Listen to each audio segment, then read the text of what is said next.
Hi guys! Welcome back to my vlog. So today we'll do a quick review nung nakuha kong phone from Smart, which is the Samsung Note 10 Plus na 256 gig.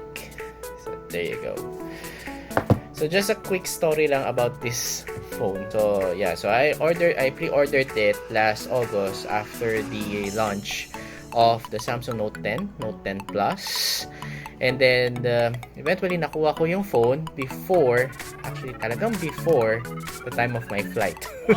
So I need to get back sa bahay para lamang i-receive yung unit. So yeah, thank you Smart for delivering on time or sobrang on time bago ko umalis for a business trip. So yun. So here you go. So nagamit ko na siya actually yung phone. So this is the Note 10 Plus Aura Glow. So as you can see, that's the beautiful coloring. So hindi siya black, hindi siya kundi glow. So wala siyang definite na kulay, it's just a silvery. But if there's some light, so yeah, makikita niyo parang medyo pa rainbow siya. So, yan. So this one is a 256 gig na unit. And since pre-ordered siya, so it comes with Samsung Tab A na 8 inches with of course SIM card din. So yan. So just a quick info lang, details about this unit. So this one is 6.8 inches yung kanyang size, screen size niya.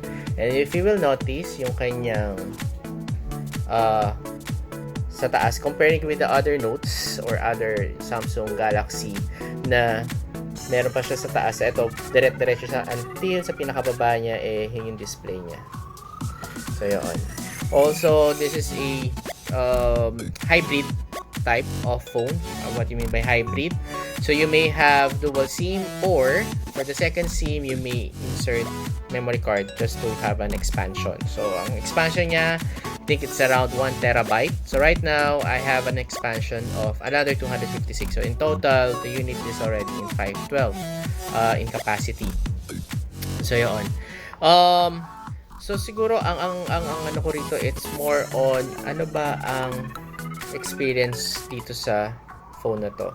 So the reason why I'm into with the Note, it's because it's best for my yun sa akin day-to-day life na weekdays, so office.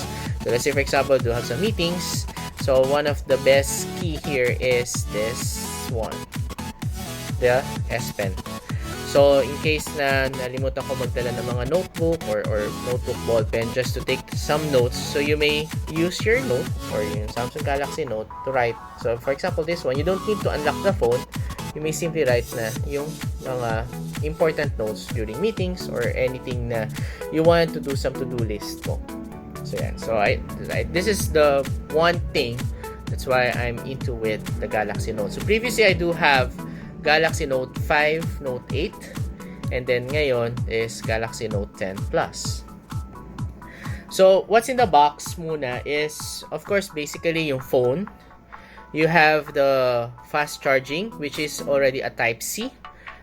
So, hindi na siya USB port. So, medyo, not that flexible since majority of the chargers right now is still using USB.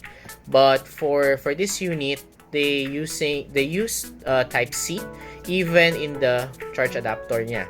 So yan. But of course, you may use it if you're using previous versions of Galaxy Note using Type-C or Galaxy S na mga units. So from S8 until of course S10. So yan. What else in the box? So you also have some spare for the clips no S Pen.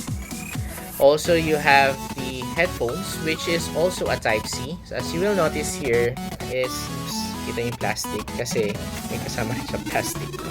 So, Type-C na rin siya na for the headset. So, they no longer have the audio jack or yung typical na for headphone jack. So, yun. And then, ang napansin ko lang sa kanya, compare it with the Note 8 that I mentioned earlier, medyo mas manipis na siya in terms of its size. So, medyo mahaba siya ng konti kasi buong screen niya na rin, nasasakop niya na. And, eto, medyo manipis siya compare sa mga previous Galaxy Note.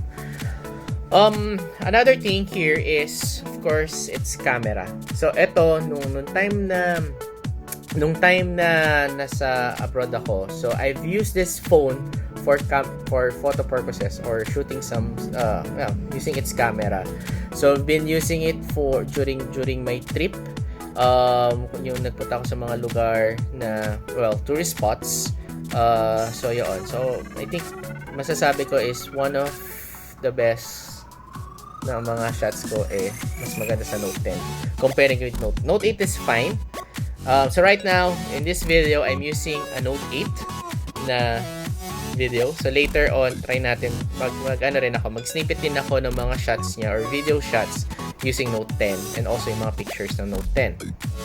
So yung makikita niyo dyan mga insets. So yun.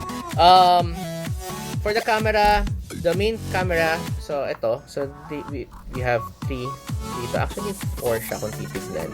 So itong first one sa top is the 16 megapixels, then the middle one is the 12 megapixels, so medyo pa-middle, yung sa gitna kuha niya. Yung nasa baba naman is the wide angle na shot. So, if ever man, parang ano na siya in terms of using it, the camera, you may have some options na you don't need to pinch in and out or zoom in, zoom out in order to capture those. If you want to have a close-up, even though nakatayo ka lang, let's say, how many meters, you may click on the close-up one or yung normal shot niya or the wide angle shot. Yung kanya performance naman, I think, much improved siya compare with the previous Note. Usually, talaga seconds lang yung boot niya. Probably around 20 seconds to boot up. So, given the fact kasi, yung phone ko is also connected with secured from office configuration. So, expected ko na medyo mabilis or matagal siya mag-load. Pero, I do the comparison between the Note 8 and Note 10. So, I think Note 10 it's more powerful than the Note 8, of course, based on its hardware specifications na rin.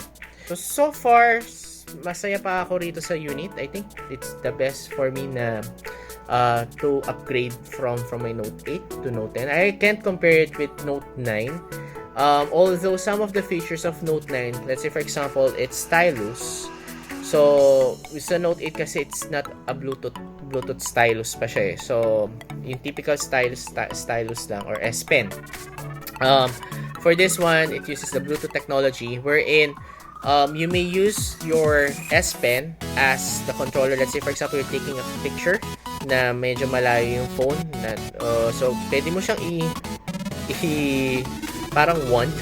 So, just say the magic word, then it will capture a picture. So yun. Or not only for capturing, even using Spotify, I think you may also use it to move to next track or take movies then at the same time. So yun. Ang medyo nalukot lang ako rito. minor issues for me is in terms of switching it off. So, for iPhone, because my sister do have an iPhone XR, so pinagtawanan ko siya dahil napaka-komplikadong patayin ni iPhone XR. So, I think you need to do a combination of the volume and the home button in order for you to restart or shut down your phone. So, same goes with Samsung Note 10. I'm not quite sure with the S10 or S10 Plus if the same type, probably the same lang siya dahil same year lang siya ni-release, which is this year lang din. So, ang challenge lang dito for the Note 10 is same goes with the iPhone, wherein you need to press at the same time volume down and the power button or the Bixby button para siya ma-restart or shut down. But, another option is may shortcut naman siya. So, you don't need to press it na yung sabay talaga kung gusto mo siyang restart. So there's an option available for this one is if you will find the power button here.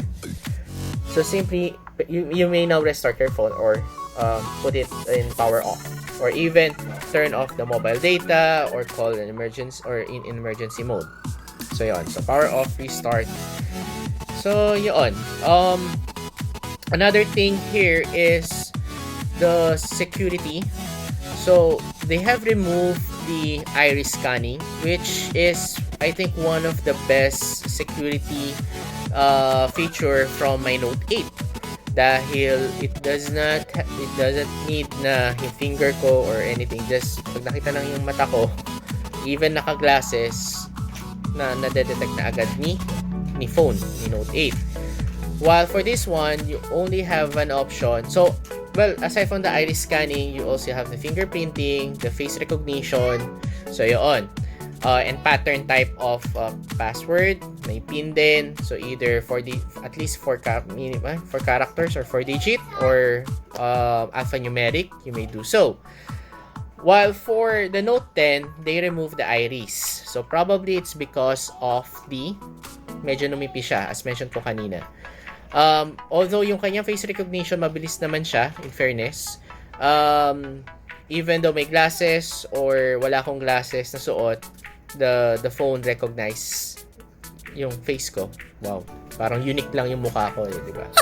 So, yun.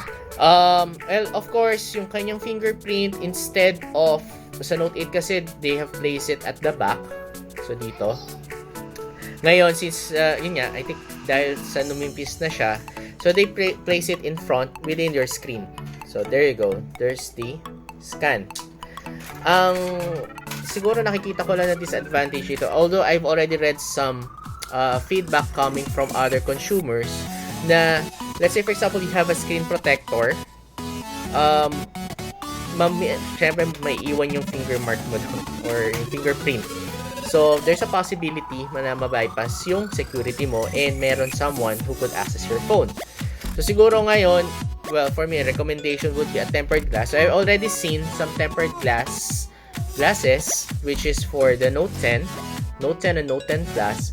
Ang ano lang niya, design niya is medyo awkward ng konti since there's a hole, well, not middle of your screen, but just to have it in point of your finger scan. Dito, sa finger scanning niya. But they already have yung AR Doodle, which is I'm trying to use it. Actually, I'm trying to use it, pero hindi ko siya magawa na ano. So I need to explore more. But when I saw it from YouTube, so you may, or for example, you have your own picture, you may place some design on your own face. So yun. And then kung saan ka mapatingin, susunod lang siya. So aside on that one, there's also a GIF wherein you could create your own animated self. So yun. And one thing na isa, I think from Note 8 din na nakita ko rin, which is also part of Note 10, is the Bixby Vision. So Bixby Vision, you usually use it. Let's say for example, you have scanned an object. Let's say, sabihin natin wala siyang any price tag or something. You have point to a speaker and you want to know how much is it. So using the Bixby Vision, it will scan that object and it will provide you some estimates coming from either from Google, or if you have Shopee or Lazada, they will point you out the nearest price for that item. I think one of the best feature for the Bixby. So yun. So yung buttons niya, as mentioned, wala na siyang power button. So from this side, it's clear. From this side, you only have the Bixby. Actually, this one is the Bixby or Bixby/power and volume controls. So yun. Ngayon, if you have some accessories such as wireless pads, Bluetooth headphones, ngayon lumabas na si Active 2 wearables. Although currently I'm using a Samsung Gear 1, which is the first version of Samsung Gears na wearable, which it still have a camera on it. So nagagamit ko pa rin siya even for this unit. So even the templates or the themes for my Galaxy gear. So it could just still be updated using the latest version of the phone. So yun. So since nakalock ako to Smart is you may not use the primary SIM slot for other network. But other than that, I mean, usage wise, okay naman siya. Promise. So I recommend this phone. Of course, it's much cheaper than the high-end ones. I'm talking to Apple. Pero kasi kung quality or name, I think much for me personally, I prefer for your phones is the Samsung Note.